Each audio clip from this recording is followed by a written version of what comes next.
Yo, this is WSoul13 bringing you Raid Shadow Legends. Today we're gonna be doing the Doom Tower floors. What is it? 81 to 120.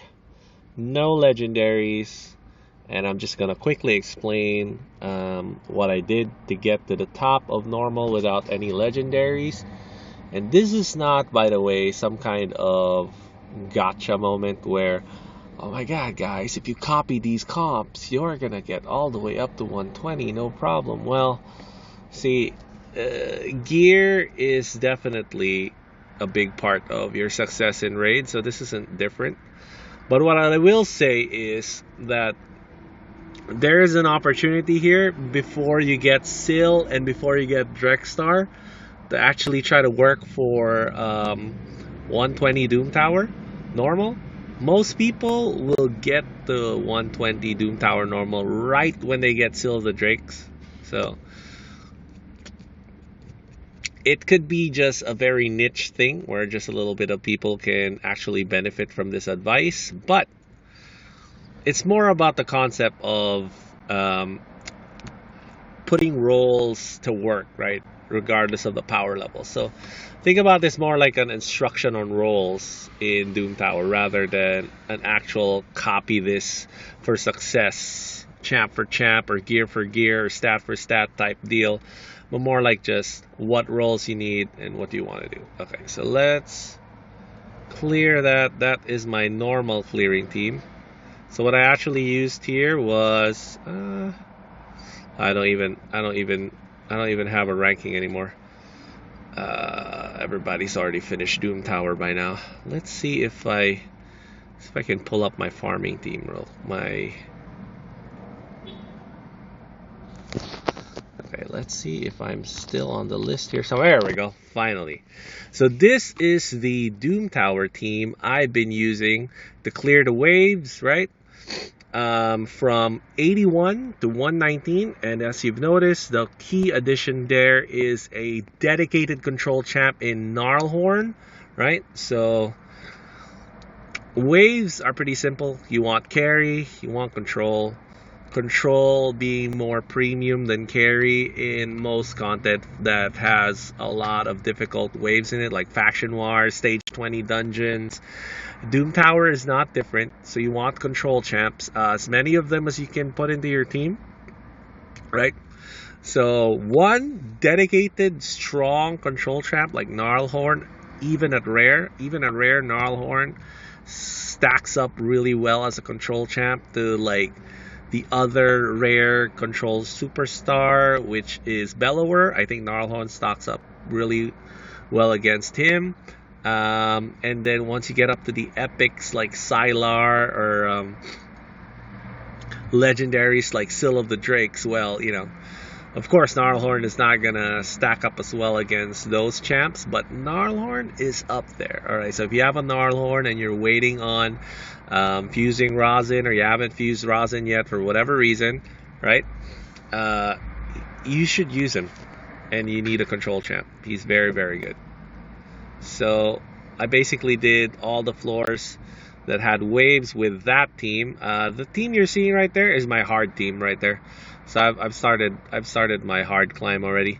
So we're gonna go back down to stage 90, Celestial Griffin. So what are we doing here? Against the stage 90 Celestial Griffin, it's the same concept as I did before, which is block debuff, and then somebody to decrease the cooldown of your block debuff guy so you can go again, or a cleanser to pick up the debuffs that get put on you afterwards, or a buff extender, right? So, because most of the block debuff champs only last a turn, so if you have a buff extender, it turns your block debuff champ into a 2-turn block debuff champ, which is a reserve role for such few champs in the game. One of them is a rare, by the way, which is Seducer. So if you have Seducer, look out for that guy. You can use him in Celestial Griffin, no problem.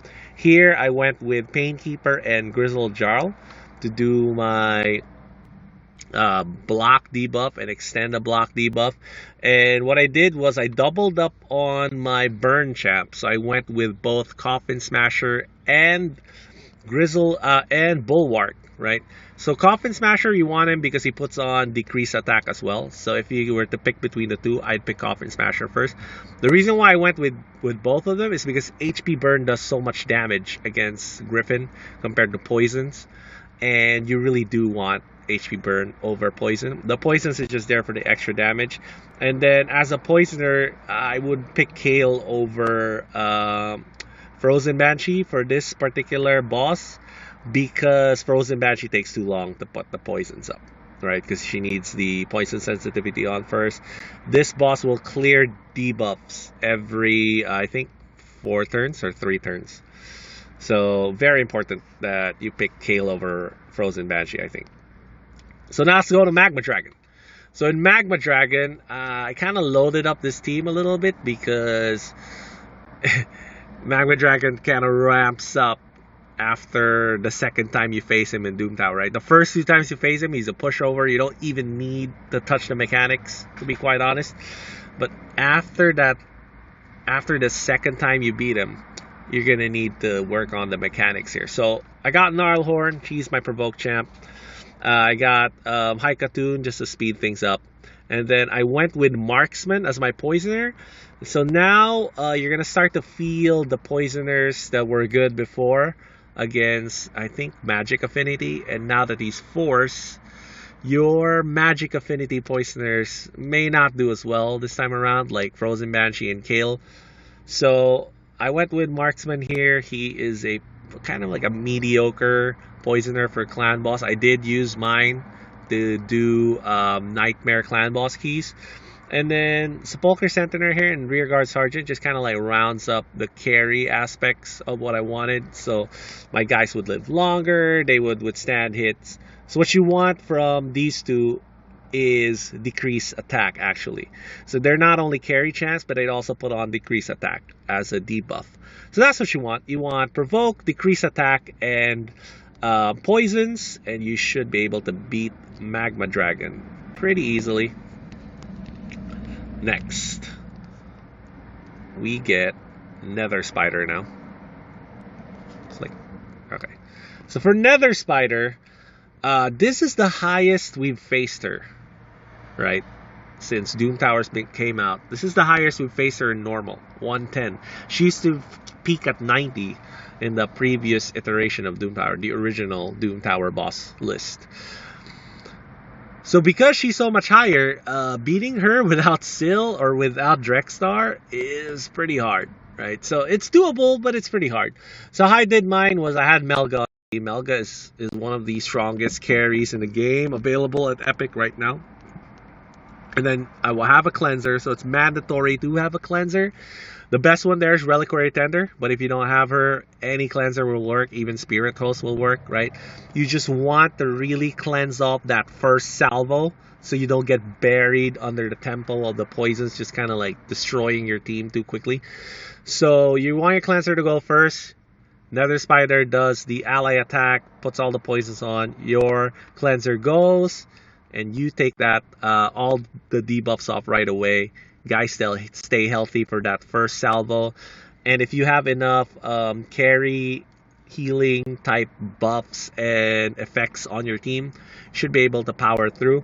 I have HP Burn and Poison on here, which is Frozen Banshee and Coffin Smasher. Coffin Smasher also brings Decrease Attack. Decrease Attack is pretty good against Nether Spider, but you know, not as mandatory, I think, but it's still pretty good. You'd want Decrease Attack on. And then finally, we have the Eternal Dragon. So if you're Eternal Dragon, what you really want here is healing, right? So you want healing, you want HP Burn. So HP Burn is kind of like the premium Doom Tower damage dealing debuff that you want. And Coffin Smasher is an all-star here. And actually, if you haven't seen how I built my Coffin Smasher now, I have him as a kind of like a soloist type deal. Now, I don't have any offensive masteries on him. I just have support and defensive masteries. And I want his accuracy really high and his resistance really high, along with an immortal slash regen set, so he just heals on his own, right? So that's how you want to build your Coffin Smasher. High speed, high accuracy, high resistance, high HP, and then regen set and immortal gear if possible. It's very hard to build your Coffin Smashers that way early on. Most likely, most people are going to go with Lifesteal set and Accuracy set, which is fine. You don't really need the high resistance thing for normal Doom Tower, I think, as long as you support him very well, like how I'm doing here. So I got Apothecary with my speed booster that also brings healing. And then I got increased cooldown with Zephyr Sniper that also pings all the little side ads there with her A1.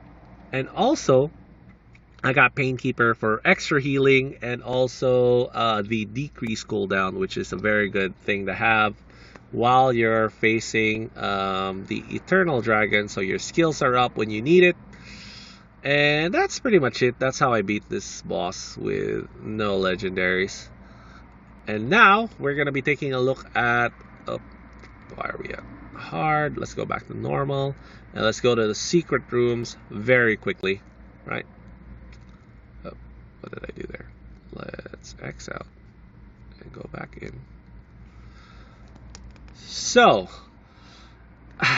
now they're starting to do these rooms with like rarity plus affinity, and those can be pretty hard. Just coming up with a raw number of champs to be able to clear the rooms. I wish they didn't do these type of rooms for normal. I liked how they did more of like the faction crypts before, because that's really what you'll be doing as kind of like a player going through normal and going through all the content. You're building up faction war teams. So I wish they would have kept it more factions for the normal Doom Tower secret rooms. So all these secret rooms with rarity plus affinity, it's kind of hard to build champs for. I mean, it is what it is. Good thing it's epic spirit here, so I get High Katoon, right? And Bergoth here is a fusion epic. So if anybody did him, you should be using him in this room. It's rounded up with all the strong epics you have for that room right there. It's not really much to it.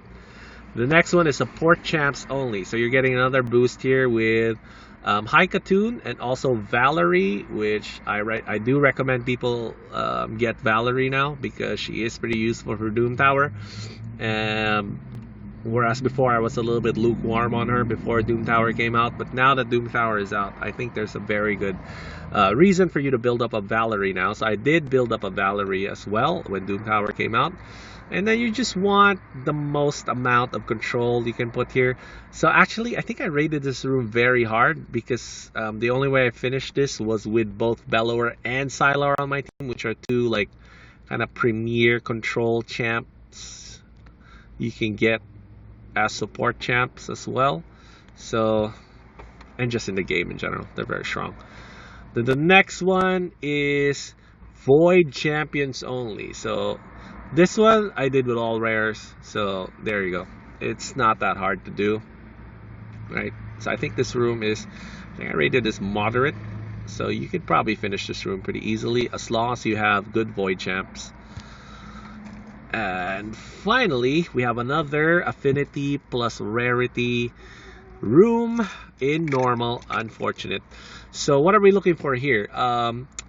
The one thing I will say is Dark Elaine is a slept on champ. If you haven't seen what she can do, she is very, very strong. I use her in my arena team. If you never pull a good nuker, or your starter is being used for a more traditional dungeon type build, you should build a Dark Elaine up just to help you out in arena. She is very, very good in arena. And you really just need to book out her AoE and that's it, right? Because you get the extra damage from there. But she could perform decently without the books, but if you're using her as a nuker, I do recommend booking out the AoE damage. So this would be a good little boost for you in this secret room, which only takes epics and magic champs. So that's it. We finished out Doom Tower normal without legendaries. But honestly, if you're going to be doing this, you want Drexstar, you want Syl. They pretty much finished Doom Tower for you, right? See ya.